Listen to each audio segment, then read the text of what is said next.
Église de réveil ezo kokate ko bomba o eza salité na yango. L'église du réveil, ils ont moi des ordres. N'a pas défendre mais ils ont moi des ordres. Il y a des fausses prophéties. Est-ce que le poison eza reconnu na église de réveil o ezalaka na ngona kala mais na modèle eyebani lelo eza à cause de l'église de réveil. Nous, notre problème, c'est l'immaturité au sein de l'église du réveil du Congo. Les noms de Jésus peuvent il y a avenue Wana dans une même parcelle.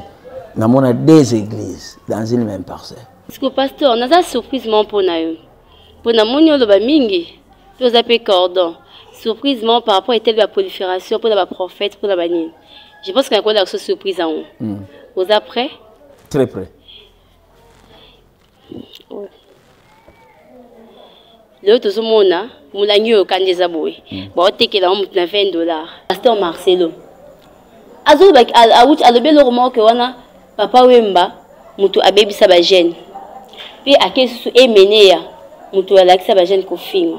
Yebi sanga na pe famille na bon basé ya ko silika ko leka. Toute vérité qui sort de la bouche du diable est un mensonge. Surtout que bah pouvoir tous appeler à moi respect na ba way. Tout le monde qui pe na ba réseaux sociaux bah le baki ke ba empoisonné qui dodo kamba. Wa azali chef na yo. Oui. Jour ba effet monanaki tozalaka na ye na salon vert il y a affaires étrangères. Biso to tikali wana yesuko babimi na madame nae na deux autres pasteurs babimi bakekolia. Tout le monde a pasteur mo Benides pétage. Aswika na sanzi ma pétage te abisi sous deuxième na écoute wana des abominations. Qui se déguise en ange de lumière. Toute vérité qui sort de la bouche du diable est un mensonge. Azo met la 20. Ils ont la télévision. Un pasteur qui se respecte, azalana moi ba limite. Abonnez-vous massivement sur notre chaîne Mission du Cœur TV. Vous ne serez pas déçus. Nous sommes là, je vous assure. Prenez le temps, regardez bien nos émissions, partagez et commentez. Surtout n'oubliez pas vos remarques et conseils. L'union fait la force. Mission du Cœur, c'est la qualité.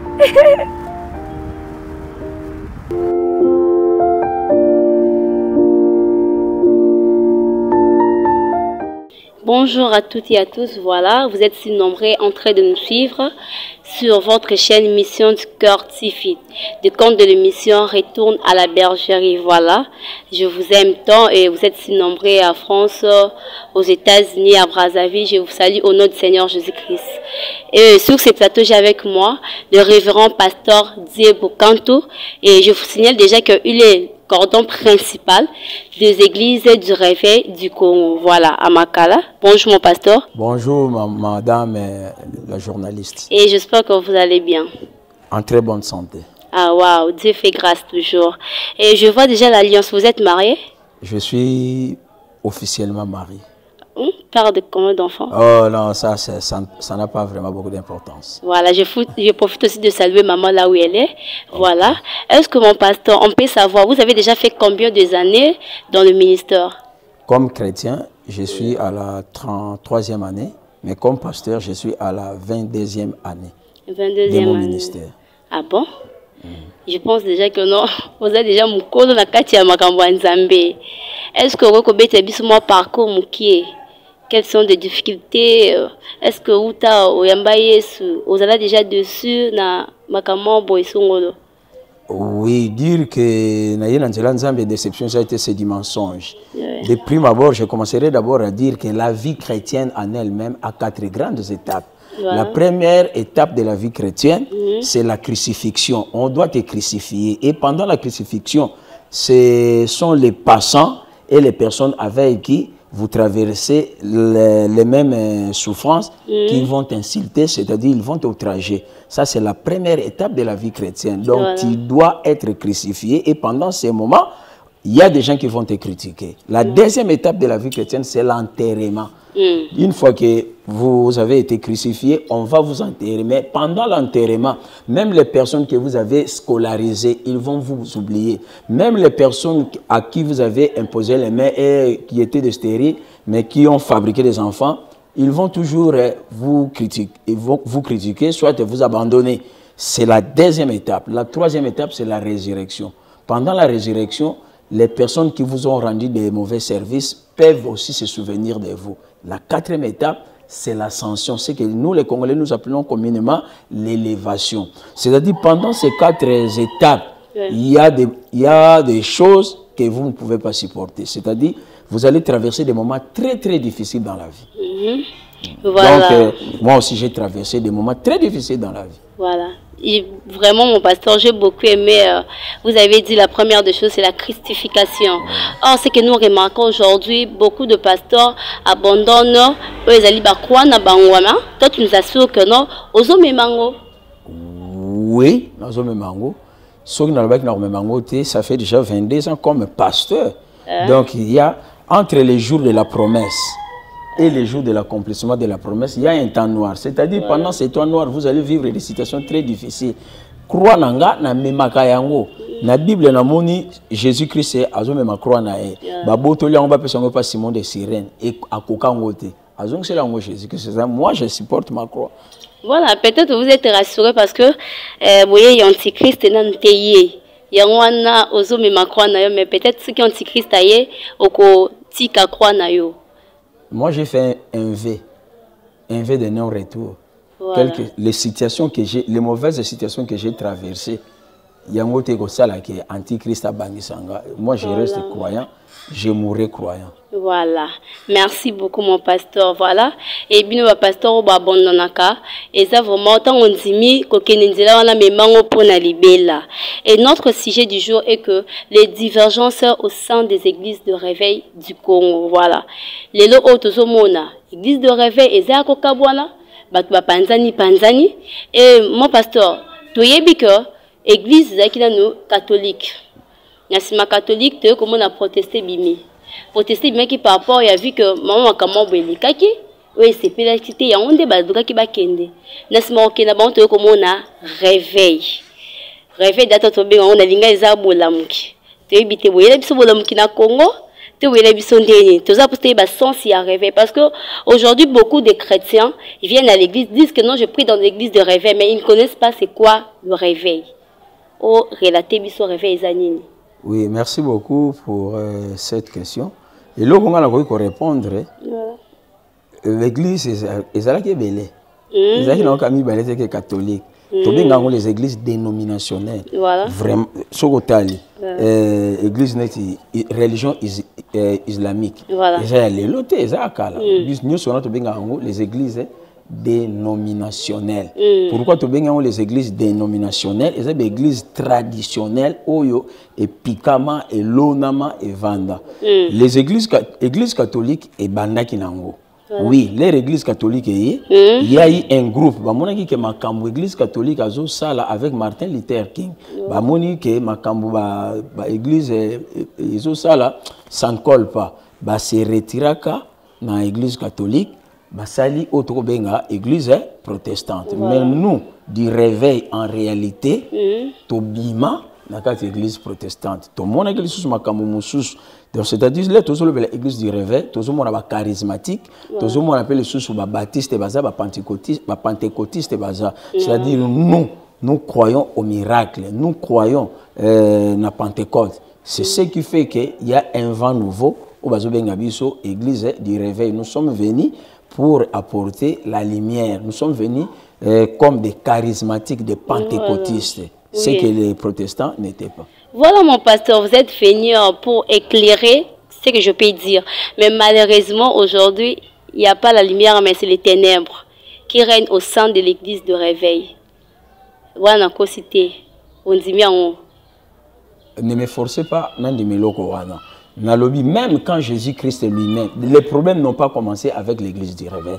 Même au ciel, quand Jésus, même au ciel, les diables avaient créé un problème, la rébellion. Voilà. Et si il y aura toujours l'opposition, il y aura toujours la rébellion. Voilà. Satan, le diable, Nzamba créera comme Lucifer, a créé Satan. D'ailleurs, c'est lui qui était le chef de l'équipe d'adoration. Lingaki a s'opposé, Yépe a bénéficié de la gloire. Les problèmes ont commencé là-bas. Ténèbres D'ailleurs, dans la Bible, tout le monde appelle mot ténèbres. Et dans l'église a réveillé. Bible, dans Ésaïe 8, 22, Ésaïe 22, 8, les ténèbres ne régneront pas toujours sur mon peuple. C'est-à-dire, les ténèbres, nous sommes venus réellement apporter la lumière. Et ça, oui.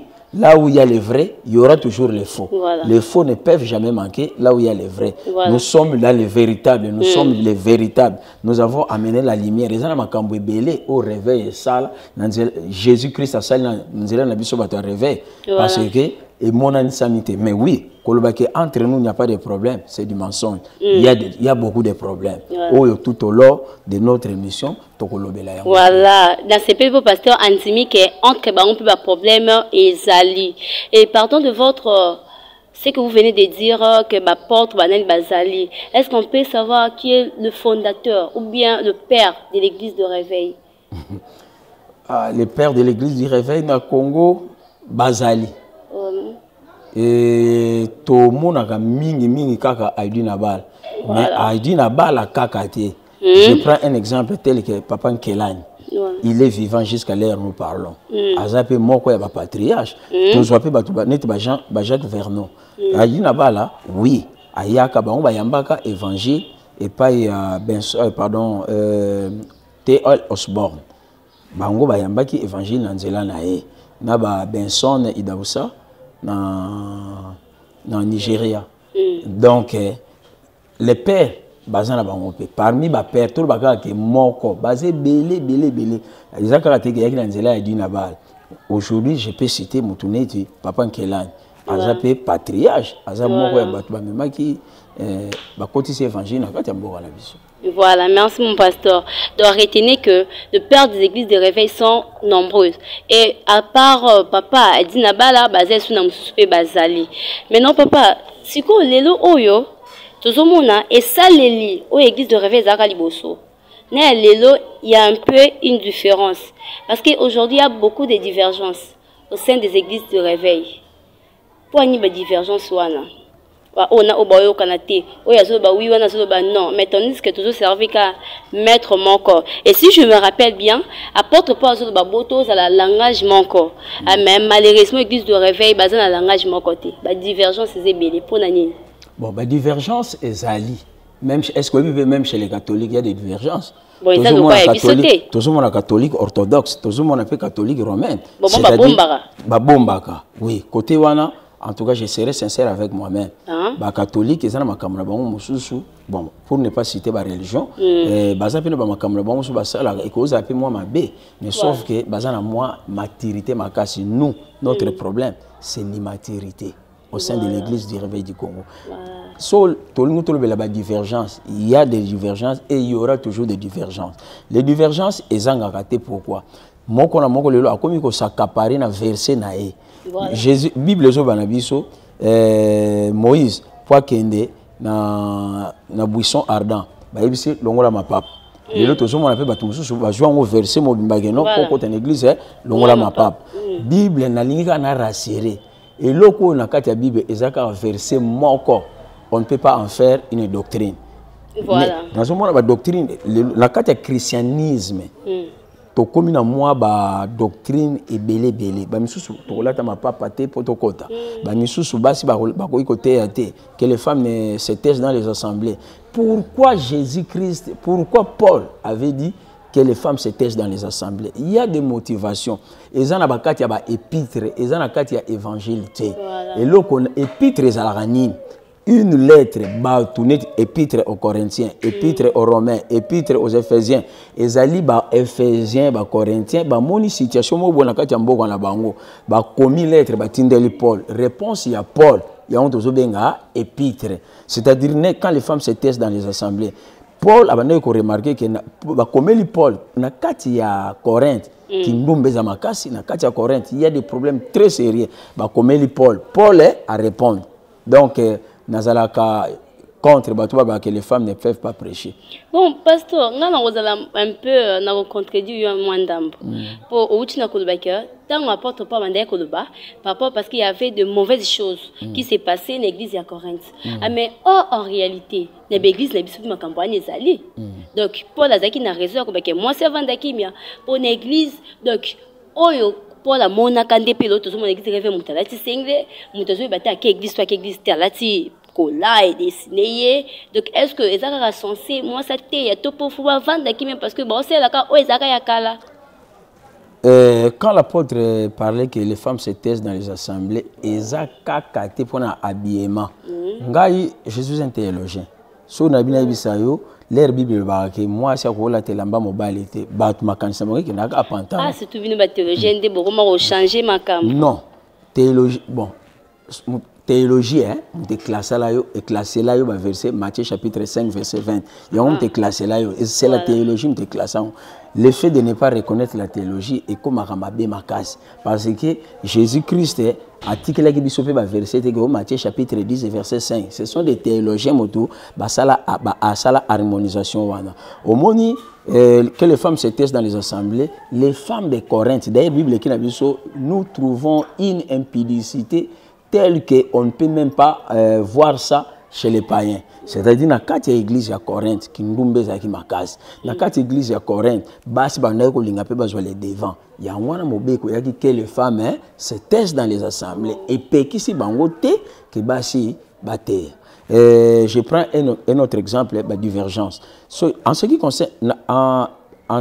qui concerne ma divergence, au moins na mutu mususu azoba ke moi ça côté até mais côté musuba côté moi ça côté okusu biso poto sambela moi ça kola ta foulard té côté ba mususu bala ti foulard ya mususu komika mutu a se cramponner na verset ka moko wana ya zanango donc a sali yango pe doctrine mais j'insiste na Bible so monika verset et l'autre situation n'importe quelle situation ba le benon ka mbala moko na verset ka moko en tout cas ça la doctrine.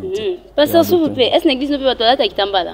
Bon, je voudrais épingler quelque chose. Voilà. La parole de Dieu ne change pas, mais la compréhension de la parole de Dieu change. Si je peux reprendre, la parole de Dieu ne change pas, mais la compréhension de la parole de Dieu change. Quand j'étais enfant, j'avais une façon, il y a comprendre, mais le long na temps na vu na ministère, et ça peut na ndenge na vu éclairage mingi na makambanza, c'est-à-dire verset on a terre na 1999, le long na côté en il y a eu des erreurs on a terre, mais le long j'ai quand même un certain âge, j'ai quand même une certaine maturité, j'ai quand même une connaissance. Na la parole de Dieu ne change pas, elle reste la même. Mais là, c'est la compréhension de la parole de Dieu qui change. C'est que là, tu as raté. Biso awa, auparavant, bon, babanda ko la tate. Mais il faut comprendre, bon. Après qu'on comprendre les paroles, il faut comprendre que non, ce n'est pas seulement mouchoir de tête, mais il faut que ça monte à côté de l'eau. Mais papa, ce qui est dit que c'est foulard, mais lorsque nous parlons de la doctrine, nous voyons directement où les alibes enseignement et apôtres. Toujours mon nom, mais tant apôtre de Bélo, c'est-à-dire que Bible peut tout fondé dans mon enseignement dans Bango. Et en plus aussi, c'est que je sais Bible ezaka mbelem ni balete. Et ya kate pour le rokabola. Jamais Bible le bi ah moi ça ta foula yo alati te kuna alati on les habille comme ko panza bino. Or toujours servi car maître moko toujours tant appelé makomi moko kaka. Bon, na yo ndengo utikoloba wana Bible pèse précision que dans le Bible en ce qui concerne les doctrines verset net kaya mouchoir de tête foula, ce que nous appelons communément foulard. Et le mama kaka na verset B moko otanga on a 1 Corinthiens chapitre 4 verset 1 Corinthiens chapitre 11 4 à 5 kuno okuta mobala kola te kotité okuta et comment makaka esika moko. Or le ezaka verset moko toko sala ngo doctrine hein. C'est to bois qui sent to boyango. Bon, na ke plus loin. Les gens na ba verset musu na Bible. Paul azolo ba selon moi, d'après Yé, ça selon moi, que selon Jésus, selon moi, parce que Paul aussi avait quelques sentiments où il fallait qu'il y ait. c'est Paul qui a parlé. Mais papa, on peut attendre la Bible. Moi, sinon, ça va pour ça. De fois, ça n'a foulard. Même si on est musulman. On peut savoir moi. Au moins, moi, ça zipi qui est là. Donc, à tes foulard. Mais tant qu'on se que, oh, Eza, Yango Moko, ça, t'es là. Madame la journaliste. Ce qui peut toquer dans foulard en Bible le baga. Eza oyo qui te sombi à 2000 au Tchekabo. Yango wana pété. Oh. Yango wana pété. Yango wana pété. Même quand les musulmans, balachaba foulard wana, yango wana pété. Bango peut passer na ba raison na bango, ba tchela ba bomba ba bilongi na bango ndengwa. Ba bomba mitu na bango. Voilà, merci mon pasteur. Donc, notre pasteur est là toujours pour nous éclaircir biso na makambo ezo sala ba divergence na ba église de réveil. Mon pasteur, les lots autour monde ba pasteur mususu. Nous avons pexé le ko wana mais il y a commission pour na batuni ensemble. Et j'avais suivi un témoignage, il y a pasteur Morbo Azaki na région Morbo à Longwe et a bete biso du solo que ba peki sakandeye ko lia biloko wana te. Et donc on va ma yé mo konza makute na peki siango ton ya yé le ko Azaki apporte que église a pesi siango le pa bande konyo ensemble. Le monde ande kwa vacances pa na yo te ngaliaka mama kasa na ver na simba te ba o eza nini. Bon, il y a quand même certaines choses au bisope mokili, tout comme peut c'est moins important. Bible et lobby na biso manger de tout ce qui se vend au marché. Voilà. Et donc logo nyon so toza na droit koliango. Et logo nzamba bengango impureté. Biso bata mokili to bengango pe impureté. Et ça ma peine à Pierre na Paul ngwa. Voilà. Voilà, merci papa. Maintenant le lot oyo tout le monde a étalé la prolifération. Surtout mingi toza précisément na commune ya Makala. Tozo monango combien avenir moko na 8 églises. Ils en a 7. Moi que yozo ezo kanga na zo combattre papa awa yé pas zo combattre parce que batu wana ba ko vanisa mandenge nini. Surtout donc l'église et qui est-ce que bakanga kanga yango peut to mona plus le que baza pe mikandati. Ama anti mikara ka église to pesa ba conséquence parce que ba pasteur bazo bimisa bana mbala moko to ezani. Bon, la prolifération des églises nandimi yango. Mais à ne pas oublier Bible zo banabiso allez faites de toutes les nations des disciples. Bokende bokilimo bo sala bango ba ye kolinanga. Même aux États-Unis, il y a certains endroits où l'église na bâtiment moko l'église ça on a payé belé. La prolifération des églises ils ont des conséquences nango, ils ont des raisons où ils ont ça qu'il y ait prolifération des églises. Monsieur c'est ça. Bon, na ina kota penda na domaine wanati. Il y a 3 sortes d'appels. Voilà. Et ça na auto zobenga donc appel général, c'est-à-dire repentance. Je me répands, c'est aussi un appel. Appel général. Et ça, on a appel spécial, c'est-à-dire le pasteur de l'église a cause Moutou a commissionné au Mokambi, intercesseur protocolaire, troisième appel, appel particulier, c'est-à-dire appel au ministère. Voilà. C'est là où le torchon brille. Voilà. Quand Dieu appelle quelqu'un au ministère, mais curieusement, les autres on a la prolifération des églises. Pourquoi? Ils ont un sentiment. Nga pasteur, na monique lokola pesa mbongo mingi na ordonné na commissaire pasteur. Lokola yé pe bando travailler na senanga ako sepelate lobi lokola sina ordonné pasteur abimi akiko sala église na ye. Musu ezali pe que non na tanga ko lega pe pasteur na biso. Moi je suis licencié, moi je suis gradué. Pasteur nanga za diplômé, pasteur nanga kuta sala bo a lokola ya sala église ezo simba ngai pe ko simba. C'est-à-dire la prolifération des églises eza nango penza mabe parce que nous devons faire de tout le monde des disciples de Jésus-Christ. Mais ce qui est très important, nous exagérons quand même. Voilà. Mais là, en ce qui concerne la prolifération des églises, pour l'État congolais, soit pour moi, suivi un blog, M. Zalarate, abimisa déjà mon béco côte à côte, en diagonale. Donc, c'est-à-dire l'église où il y a pour l'église, il fait à 100 mètres. Mais les lots, ils ont des mais mon béco, au 004, et pesi ndingesa que église soki ezali awa mususu na gauche na droite liboso ou bien na sima il faut aller à 100 mètres mais l'autre monde à 20 mètres voire même na mona quelque part pour ne pas citer les noms il y a avenue wana dans une même parcelle na mona deux églises dans une même parcelle na mona deux églises donc la prolifération des églises mususu ezupe source na yango lokoso ya mbongo.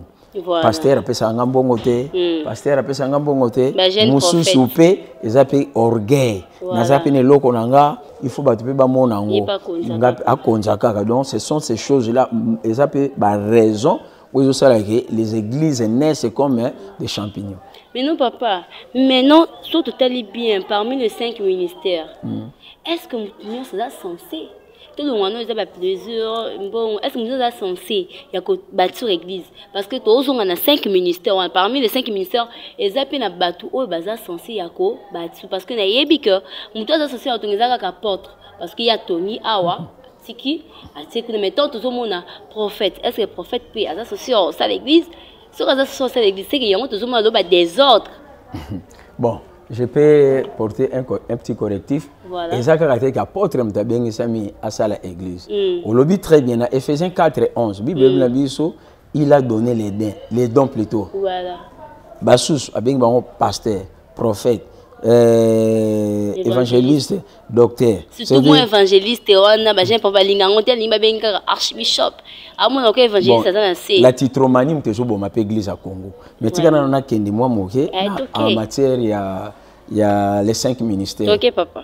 Dans le ministère, voilà. Tu peux être un pasteur, tu peux être un prophète, tu peux être un évangéliste, mais aux autres travailler pour la vision à Motomoussous. Ce n'est pas mauvais.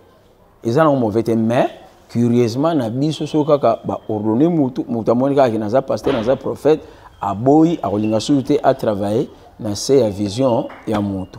C'est ça aussi le plus grand problème. Mais na lingi to retenir pour na baye bazolo ndabiso, na lingi to retenir boye. Tout le monde peut avoir un don dans l'église, mais tout le monde ne peut pas être un ministre. Voilà. C'est ça ce que je peux dire. Voilà. Tout le monde à l'église doit avoir un don. Voilà.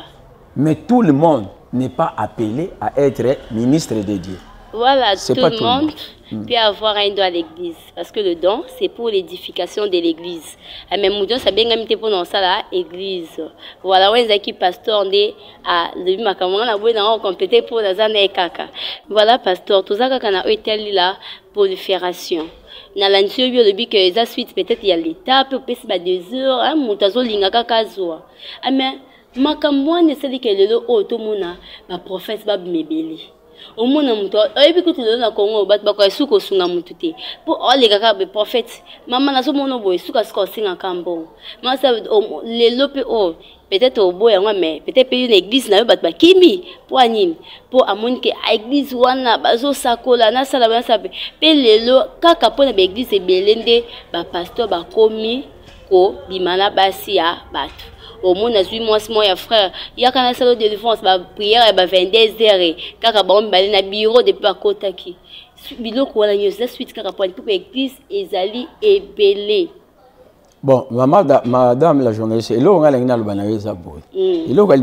faut retenir. Même Jésus-Christ, il a mené une foule de personnes. Abati, bazangaki agolia, mais pour babandako kabela bango biloko ba bisa bango nanu bavanda. C'est-à-dire mon peuple périt par manque de connaissances. Moi je le crois. Le peuple est détruit parce qu'il n'a pas la connaissance. Mais Moutou Aza assis, ou Ayoka Liloba, Aza na connaissance, prophétie Bangsagaïti. La prophétie par excellence, c'est la parole de Dieu. Oui, la prophétie par excellence, c'est la parole de Dieu. Nga pendant la zone du matin, Moutou Asambelaka wa à cause de l'emporter la prophétie. Na zone du matin parce que awa to sala moi makasi, ba to bazala vraiment assis. Ba to bazala na connaissance. Et là qu'on a une bâtissa, na nyonso yo uti koloba awa. Voilà. Au moni, oui, koloba keba professeur Lukuta, ezate ngapena wana na obimamta Lukuta. Il y a des fausses prophéties. Ba mususu évangile, bazo sala évangile ya ventre. Ba komika ka pour gagner, il faut prophétiser, il faut prophétiser ngo, et ça on peut ya solo te. ngana yebisaka église la valeur d'une prophétie et un accomplissement parce qu'il y a certaines prophéties bah pesa batu ti le tout monde a que ça m'a monté même Nzambe pe la voix qu'il utilise pour appeler sa prophétie. La personne qui donne aussi la prophétie, il faut que la paix vienne, tout le monde sait comment il se comporte. Parce que Isaac a une émission, hein, il y a 7 tests pour découvrir une fausse prophétie. Il y a une lobela. Il y a 7. La personne qui libère la prophétie marche naïe. Il y a la rendenge ni. Au moins même ces charlatans là, comme la prophétie, n'est ce que changer ma stratégie. Tous en orphelinat, Est-ce que dans un bis, beaucoup ça l'appelle des fonds? Vraiment. Bon, biso nde batu tozo pesa batu wana mituma kasi biso bandimi na kati ba bis na kati ba zando to pesa batu wana mituma kasi. La dîme ne peut pas se donner na banzela. Ba appel de fonds et ko sala na banzela te. Mais en ce qui concerne la prolifération des églises et comme il peut les cambo, il y a ba orgueil et comme il peut les cambo, il y a cupidité. Ngana beta ka c'était na église on a kamana savon, il y a 3 fléaux qui détruisent la vie d'un serviteur. 1 impudicité, 2 orgueil, 3 la cupidité, le koso ya mbongo. Biloko wana mwana maman poto koma auto komi lelo. Na auto le belabino c'est les 4 étapes de la vie chrétienne. Biso to souffrir, mais nous avons tenu ferme. Na yebiloko moko un gagnant ne lâche jamais. Un lâche aussi ne gagne jamais. Merci. Donc il faut persévérer dans. Voilà. Ngana CP ka la place mobi pour na babis. Est-ce qu'il arrivait peut déjà que Nzambe ko Nzambe te na bis? Bon, ngai na façon na yebeli ministère côté anabi c'est ça ma bête. Ya malamu baza, bato ma BP baza. Mais comment okeka côté anabi c'est suka pesa mbongo, OK côté anabi bon. Personnellement dans mon ministère na zalaka choté, maramba côté na babis côté ba biloko ndengwana. Na mona kango c'est comme si on va me taxer d'un voyou. Mission, comment il doit pourvoir, comment il va te protéger, te sécuriser pour que sa mission soit atteinte. Ce que pasteur, on a une surprise pour nous. Pour nous, on a mingi, nous avons cordon. Surprise par rapport à la prolifération pour la prophète, pour la banine. Je pense qu'il y a une surprise en haut. Vous êtes prêts? Très prêt. Le tozomona mulangi okandeza boy ba otekela mo na $20. Mission du cœur qui manque kaka. Mission du cœur ya boye jamais ezala. Mission du cœur batika bazabana. Ba otila mo na $35. Mais tandis que quand mulangi oyo eza na kaka na valeur à 600 francs 500 francs. Pour na nini? Pour ceux qui kande yo simbango boye et koti de so melango ko bika. O bani pour na biloko. Bon. Peut-être qu'il y a plus de salon, voilà. Je suis parmi les pasteurs sérieux. Na tout toloté mais bato ba rolande mission ba romona ba yebinga baba geno il est parmi les pasteurs les plus sérieux. Naza parmi. Et là galboso na sekina na moni mayo ndeko bimisa ngwa mutu musako wa ko kuta mission na katikati au kanisa ke mayenga na teka dans mon ministère. Na teka na maïté. Dieu peut m'inspirer sambela pona mai. Na bisa mutu somba mai. Yaka nango to sambeli. Asomba ngo pa na ngati. Bon, soki mutu akomiti ko somba mai o na $20 $10 eza ignorance yeye mutu akeki ko somba ngo. Parce que na yebelo ko moko mai kaka boye peu importe prière ba saleli ngo. Ah ma sœur, wana komi commerce. L'intercession ne doit pas se vendre. Quelle que soit prière na saleli mai. Ngai soko ko vérifier, je suis au ministère d'évangélisation et de délivrance et la restauration sur Zaba 45 quartier Mawanga commune Makala na PC adresse vérifier ba koyi bisayo ke toteka maité na sala ngona noté na zalaka hésitant d'ailleurs combat nanga eza makasi devant ba pasteur rebelle pourquoi na zalaka na moi logique moko boye na telemela biloko musume étant un cordon eza ba biloko tota et aussi la langue. Obi que comment nous avons mis pour le pasteur. Mais là tout le monde a pasteur moi des pétage. À celui quand on sent ma pétage t'es à mis sous deuxième on a écoute ou on a des abominations. Amen. Binos que beau soit résolution parce que en plus aussi le problème est anine. J'avais bien suivi Makamoloba qui n'est bandelique. Non, l'église de réveil est là pour apporter la lumière.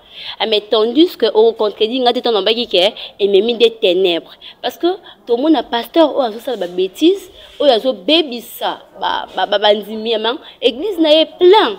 Et tant que continuer l'église de réveil, bazo soit résolution pour naïe, bazo tika bayaka, basambelaka, acha batumaboka, mais tandis que hors quatre naïe, il y a de mauvaises choses. Et ça peut en cacher ta mère, et ça public, bazo soit yebi makambo la nyos. Qu'est-ce que vous en dites? Maman, nous sommes une confession religieuse. Voilà. Et là, quand on a lingi oyeba, l'État a une grande part de responsabilité. Pour me taper ça batouana mikanda, et ça l'État. Et ça, l'église du réveil. L'église du réveil a fait ça pour Mikanda. Si vous avez Mikanda, l'État a fait déjà, vous avez s'affilier. C'est-à-dire, c'est l'État qui doit prendre les dispositions. Mais, comme on a tout temps, pour moi, c'est un aîné. Na ligne pendante, na kota a. Mais il y a certaines personnes qui se déguisent en ange de lumière. Voilà. Batumsu babandaka makamanza bien et basukisi yango mabe. Voilà. Batumsu pe babandaka mabe ba yeko sukisi na bango malamu. Donc, c'est-à-dire que d'autre part aux onzima, d'autre part aza abalu keli abande papa Denis Lesi lelo o tozomona ba vecteur musubiso ba chrétien te ba kité toro e bango epanaye. Surtout na hôtel ba makiona. Les deux peuvent écouter Kitty na TV parce que hier a dévoilé qu'il y a ngo ndé ba misu ba ko ba zongi. Mais je pense que na makambo ba pas autant ba nzemboté mais na makambo azoloba na pasteur ya zotanga donc likita o ezala ki wana tanga zo dévoiler ngo pona yo ko lo ba nini po ebele lo ba mona te alekisi ye eza lukutu ba zonzimela ete mais oh peut ba vecter peut musu ezali. Bon, na ko répondre boy na ko lo ba boy omoni. Toute vérité qui sort de la bouche du diable est un mensonge. Naza Sirio nanga tozo tala pe ba pasteur mususu azo mela 20. Ils ont la télévision. Un pasteur qui se respecte, azana moi ba limite. Azana moi ba limite. Azana moi ba limite. Nazo linga penza teto personnaliser émission na biso sur les gens et kolobake azolo ba vérité ya wana batu ba komiko yinae mais na yebite vérité ngoni nazoloba soki aza na raison soki pas na raison te akoki kozala na raison na makambo mususu mais makambo mususu pa kozala na raison te kombo yozoloba wana mais tu que eza le diable peut se déguiser en ange de lumière. Donc surtout qu'on comprend que pasteur Azali a commis diable pasteur Dindis parce que peut bien se déguiser na lobi bongo te ka commis diable bon makambo mususu azoloba yo zo monango est-ce que c'est biblique ou bien ce n'est pas biblique? Je ne suis pas venu pour condamner. Il y a un moment qui est en train de personnaliser le débat. Tout la prolifération des églises, tout les divergences dans les christianismes,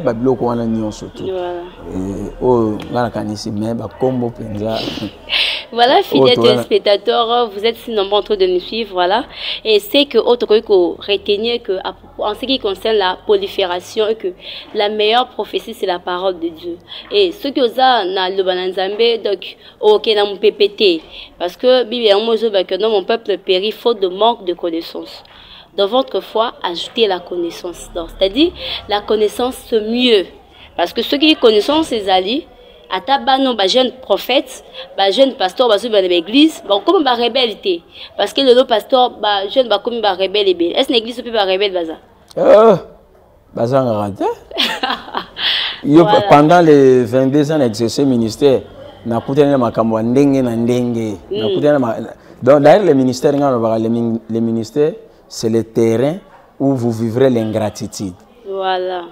Rébellion mususu ezaka te que non baza non formité ni na to la cupidité l'orgueil ezotinda batu pe na zane loko nanga bazo kanganga eloko nzambe za lokola moto na libuma mutu muta okangango azati papa bino papa c'est pas comment ça m'appeler s'il vous plaît na kati onana yo za na bana pour tout le monde église nous pasteur bazo wela ka imposer bana maboko évangéliste berger oza na bana okanga cher depuis okanga cher kaka yo moko te ya côté. Bon, je suis chez moi à l'église, je suis parmi les pasteurs qui font exception. nga na partage ka share aw d'ailleurs puis je peux te surprendre et là on a oloba aw nga pe ba pona nga lokola moté ya solo secrétaire azali awa l'église no mo oui oui il y a des nga na te arbitre on na te une semaine puis de te mardi jeudi dimanche les 3 autres semaines, bien les 5 autres semaines, les 4 autres semaines, voilà, moté mususu pe ya awa, azu pe mardi. Donc ngai na baye nazo kamba awa, to kabula na bango cher. Donc naza wana teke ono dimanche nga kam na ko te, dimanche ngam na ko te. Ezana batu ba sambela ka awa ba prédicateur ya awa. Atei mardi, atei jeudi, atei dimanche à clôturer. Ngai pe na te ya na tei mardi, na tei jeudi, na tei dimanche na clôturer. Et lo kanzam, maman, na utai ko lo babo. Et lo mo au lobby, mais j'ai été ordonné après 14 ans.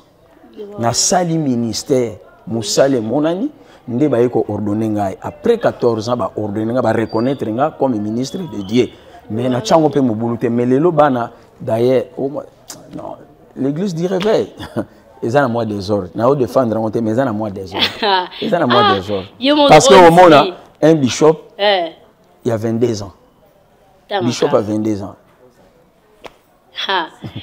Bishop a 22 ans, a 23 ans. A bishop. Est-ce que tu comprends qu'est-ce qu'un bishop? C'est ça aussi le problème.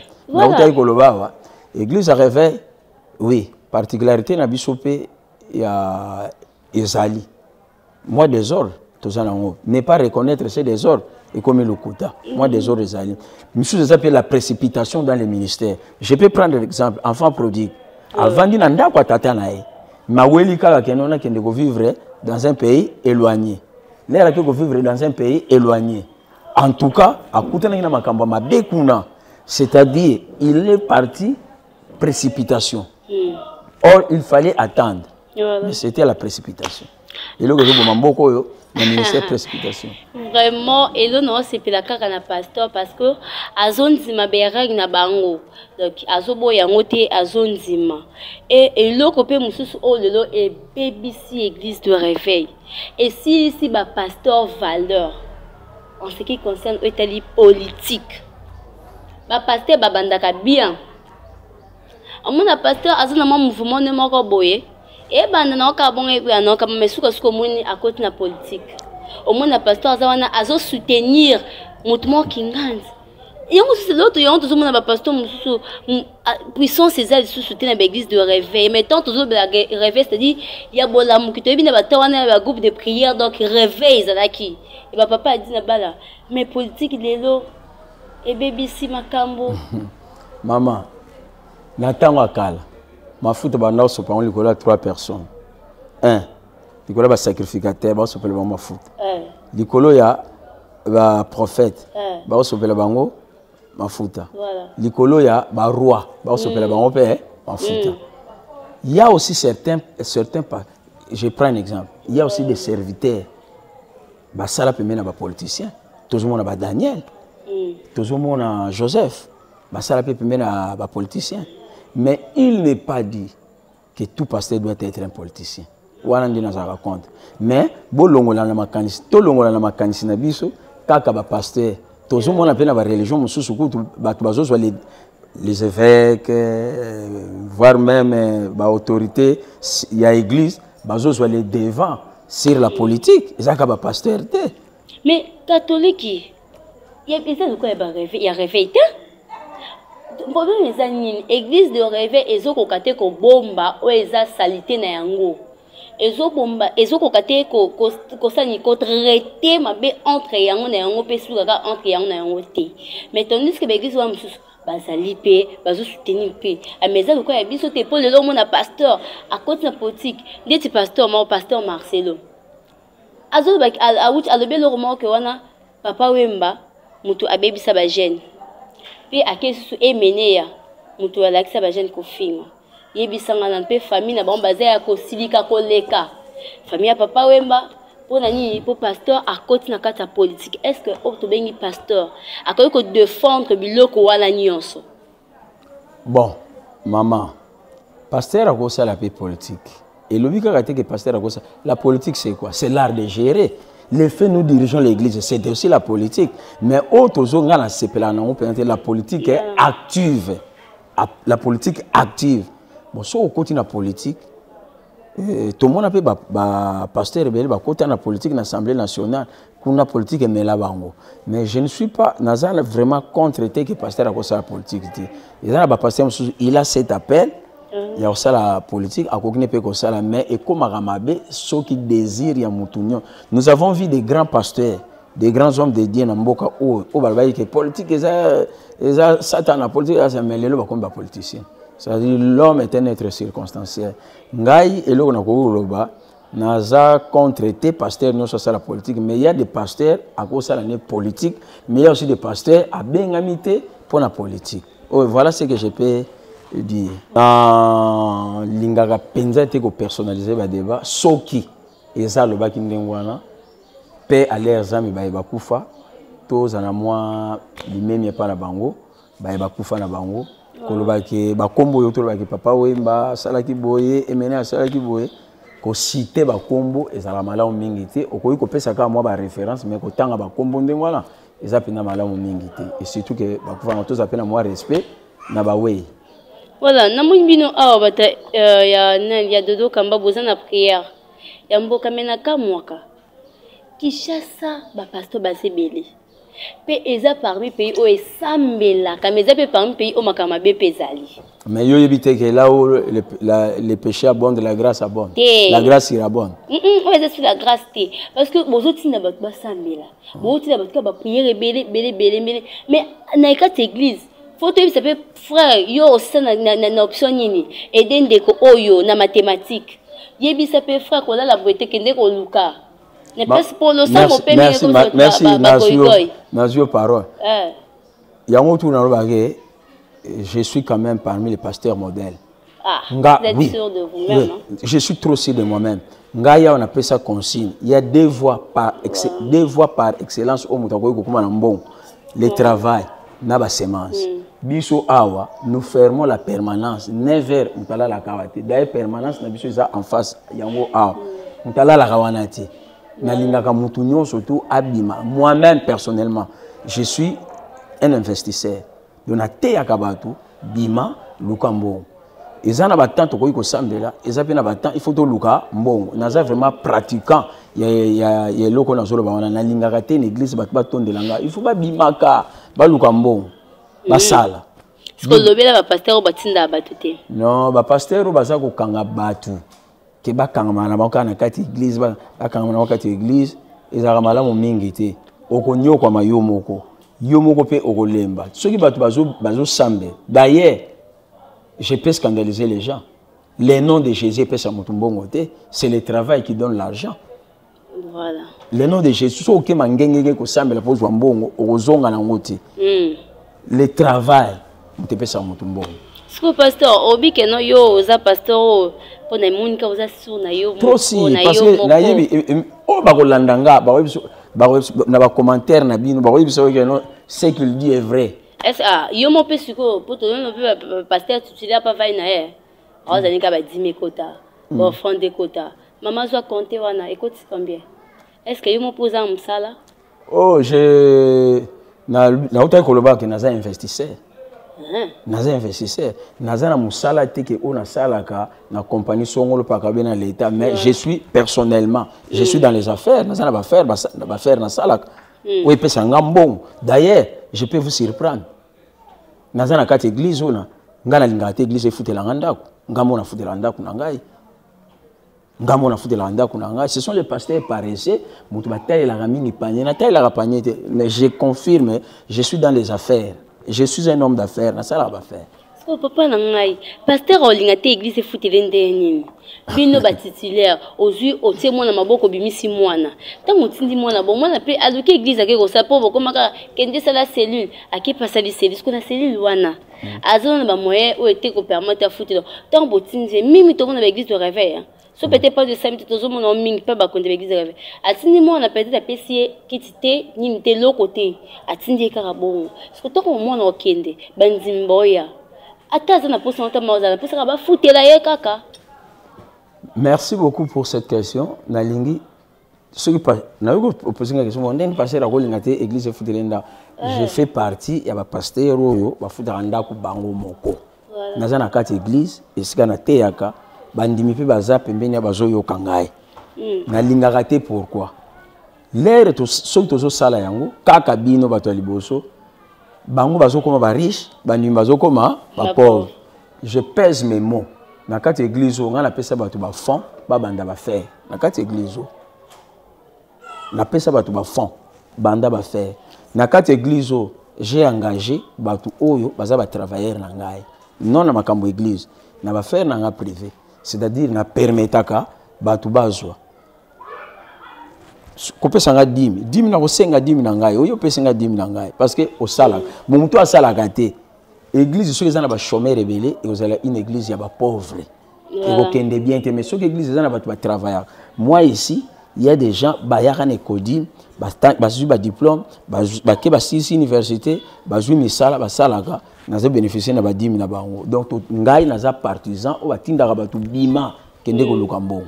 Pasteur, est-ce que bafundi bino bato pepa bato opposition bafundi bino parce que bino nde bozo favoriser le président ya Seni akamba belle ex po bebi ke batna bino bazali yoza mutu ya Dodo Kamba impression les années naza mutu ya Dodo Kamba tende ngokolo naza cordon naza cordon voilà les hommes passent les institutions restent à l'époque à Soni nazaki cordon. À l'époque, il y a Dodo Kamba, il y a l'évêque général Dodo Kamba, Naza Cordon. Voilà. C'est-à-dire, Naza Moutua, l'évêque général Dodo Kamba, a quoi koleka, Ngaipe, n'a quoi koleka, Ngaipe, il y a un mouton, n'a coutara le cordon A. C'est mon tour. Mais quand il y a opposition et Fundibiso, pour la Robimisa, président ya Senika Dima, et ça là, quand il y a consensus, ça là, il vote na bango. Mais après, les deux religions, les deux confessions, ils se retirer pour leurs intérêts. Ils se retirer. Batikali 6 parce qu'au Congo, il y a 8 confessions religieuses. Nous avons catholique romaine, orthodoxe, islam, kimbangiste, protestant, église, union des églises indépendantes du Congo, église du réveil du Congo, armée du Sali. C'est ça, il y a 8 confessions.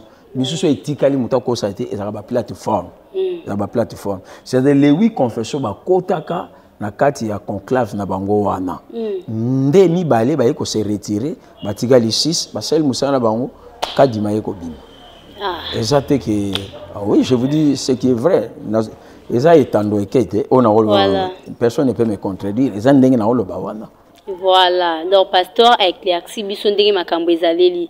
Papa, est-ce que le poison eza reconnu na église de réveil o ezalaka nango nakala mais na modelo eyebani lelo eza à cause de l'église de réveil parce que lelo oyo o mona pasteur na kati église ancien azana posa sa place à pasteur azana posa sa place ya mutu aza likolo na ye donc posa sa place wana bien esinga kani poison et salima donc so na olobalanga kete na l'église musu pezali mais oh na l'église musu ezali mais ezate le quoi ya réveil pour réveil poison comme le ko pamba donc pasteur na pasteur bazo yinana surtout bino bato bozana kati ya ba misana bino wana la confession religieuse oh mona ka bosaki groupe edisanga moko boy ba o bayoka entende bayoka ntika wana donc alukaka ko isa moninga.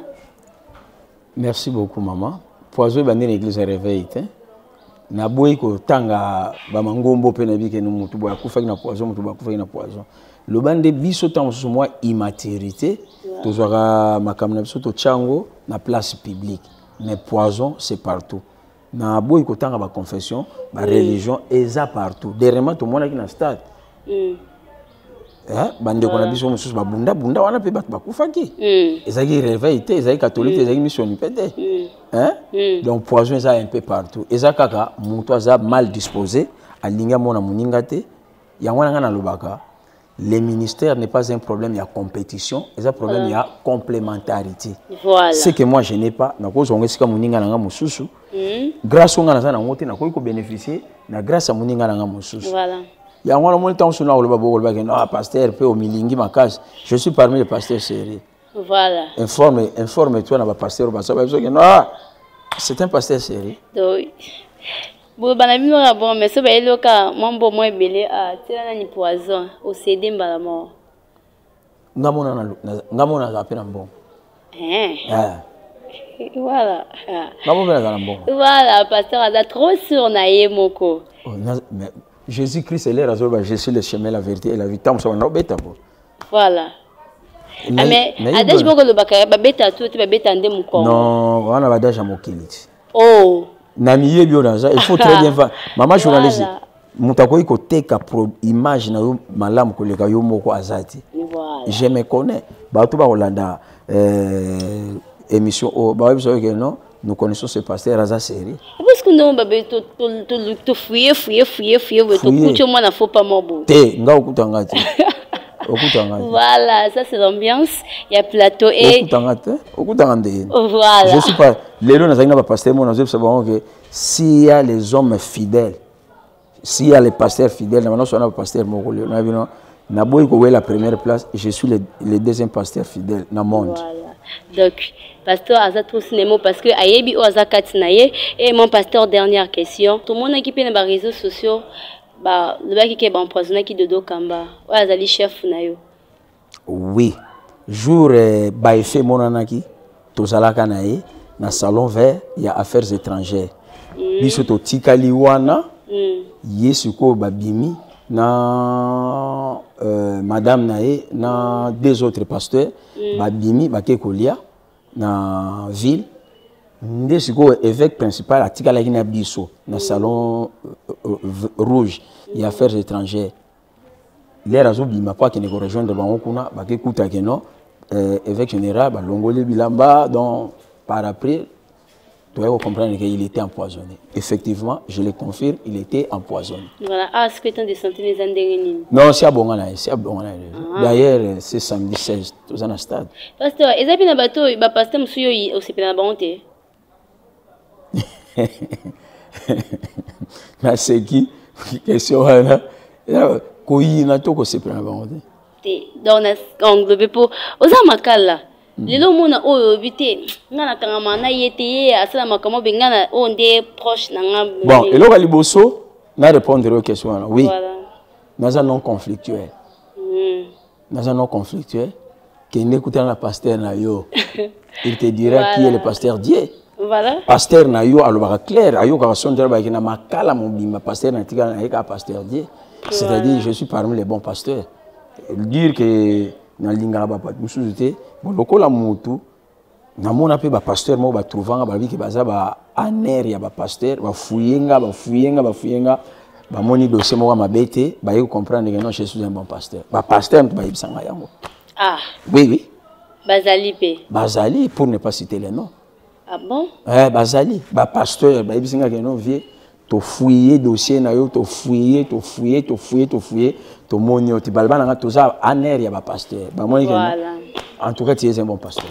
Voilà, pasteur Outinako répond que azapen batu baduka ba biki yaza malam. Yaza malam. Ameno kaka mutema pasi na ndenge pasteur na biso aza trop sur na ye moko. Mon pasteur est-ce que ici arrive que surtout ba bureau ba pasteur ils en makambo ebele hein zamba makambo oui surtout ba ezaka ba porte mutakoti bokangi boyenga na sepela non vraiment te il arrive peu déjà que non elengi moi se mora koti na peso c'est des prières à mutu et comme prière à liboum et comme prière makolo ti wana pe wana ko siope boleki na masolo.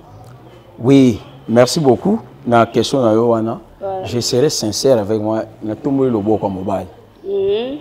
Dans le ministère Nanga, mon pasteur c'est Dr Ndialo quoi. Je suis le coordonnateur et à l'église du réveil du Congo na Makala. Je pèse mes mots donc c'est un makamuna koloba j'engage Dieu. Voilà. Na zungolo wana tia ko impudicité. J'engage Dieu. Na zungolo wana tia mais kokutana na ba mauvaises circonstances wana na kutana nango ebele mais le Seigneur m'a toujours secouru. Voilà. Le Seigneur m'a toujours secouru. Je pèse mes mots et puis je reprends na tshenzambe na kat na biso yo zawana ngana zawa na tshenzamba wa makamuna zolo basoki na kosi nzambo na salelaka apiniringa. Je suis parmi les pasteurs fidèles. Je suis mari d'une femme. Voilà. Je mourrai mari d'une femme. Voilà. conseil nyoko kopesa parce que dernièrement ana makala ezaki na pasteur moko oyo église qui en charge ya nyonso et bakangaki kutu te abande ko bimana mwasi ya montimina moko ba ko découvrir en autant mwasi wana akomi na zemi et pasteur raison pour ça qu'ils a poté mwasi na ndaku azaki occupé na makamune kaka mususu pe de ko mwasi pa baki mba ne pe ndenge moko ba raison ba pesa ki yango na conseil nyoko ko pesa. Bon, dire que Nayoka Yangote, c'est faux. Ouais. Je suis le responsable des églises à Namakala, nous a informé. Mais ce n'est pas ça ce qui peut. Maman, toute vérité n'est pas bonne à dire. Voilà. Hein? Mais nakoye bisayo que ngai na mwasi na otoboti na retard. Mais avant ça nakutana na ba offre. Nakoya te. La surestimation te ménage. Je te dis la vérité. Nakoya te.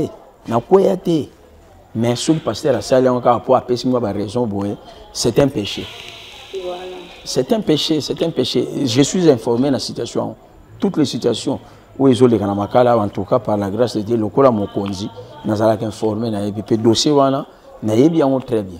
Voilà mon pasteur, tout comme Nasuka et émission et impression les amis papa et makambo tout sur Koloba awa yakoba qui s'atopé zaki ne donc sur que Koloba et que vous avez en Koloba ngoté. Oui, ça makambo belé na kwaye Koloba, na lobia ngoté, vite temps il y a le temps qui nous est imparti, mais en ce que je sais. En ce que je sache, Namoni, une très belle dame devant moi, voilà, qui parle très bien. Je pense l'émission Péchen Labino, et a suivi. Voilà ce que je peux dire, mais ce qui est très important, je vous remercie. Voilà mon pasteur, vous pouvez donner votre adresse de l'église et le numéro de téléphone. Vous savez aussi 2 ou 3 personnes. Je commencerai d'abord à saluer, à remercier le Seigneur Jésus-Christ pour le souffle de vie. Deuxièmement, je salue mon père spirituel, le révérend docteur Ngia Loko Afalarinda. Voilà. Je suis le produit fini de son ministère. J'ai béni aussi tous les fidèles de l'église de la Restauration. Nous sommes sur Zaba 45 quartier Mawanga dans la commune de Makala, au ministère d'évangélisation et de délivrance de la Restauration. C'est moi qui suis le pasteur responsable. Mon numéro WhatsApp 089 857 13 67 089 857 13 67. Je serais ingrat si je ne disais pas merci à mon pasteur que j'aime beaucoup, le pasteur Jean-Marie Toumba de l'église Agapé, un homme du bien, un homme de grand cœur. Donc je dis merci pas à caméraman Bisomi Balezali Deyo Pena Salem et je dis aussi merci à l'équipe Union sur la mission du cœur TV. Là je vois la princesse, voilà, je vois la princesse, je vois aussi Sephora la perle noire, je vois Maman Sociale, donc il y a une sociale sur la mission du cœur TV et na beau sanité où est notre papa Chou. Papa Popi na pesi nyonso ba merci et na pesi merci na famille nanga et famille nana kombi pe soki. Je dis merci à mon père papa Jean-Marie Toumba avec sa femme Ado Mbouye. Je vous dis merci sans oublier le pasteur Envera Mbembe ainsi que les anciens et le diacre. Je vous dis merci et sans oublier, je dis aussi merci à madame Nadine Mbembe depuis France. Je dis merci aussi à Idriss depuis Ukraine. J'ai dit merci aussi à mon cordon, papa Mira, qui en faut, avec sa femme. Voilà, j'ai dit aussi merci à mon boss, papa Oazana Mutema Boyambi, papa Oyo Ayebiata Lissumute, papa Oyo Anzimakanyoso a Simbi Mission du cœur Etali, papa Keje Ponzo. Donc je vous dis vraiment merci. Et Nabo Sente Babo, Nabiso Nyonso, Bionos Balandia, chaîne Mission du cœur TV, Napes Binonos, merci parce que Bozala Kiwana. Ceux qui bino bozate, donc, n'oubliez pas de s'abonner massivement sur votre chaîne Mission du Cœur TV. On est là toujours au centre de vos cœurs pour vous communiquer l'amour, pour vous communiquer de la l'affection. Et je pense que je dis aussi merci à mon pasteur Dieu Kanto avec sa femme et sa fille. Une femme à la taille avantageuse. Voilà, voilà, voilà, maman la reine. Appelez-moi Sephora Love Inadore. Voilà, moi je suis à Tonda. On se retrouve à la prochaine. Bye.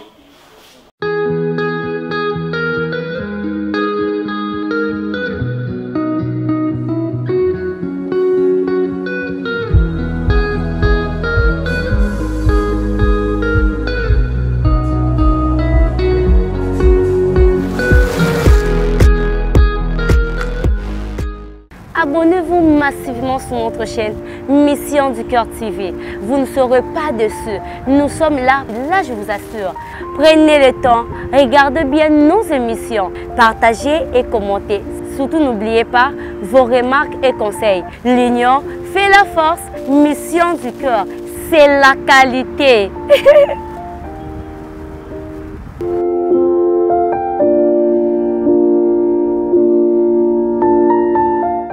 Mission du cœur, qui manque kaka.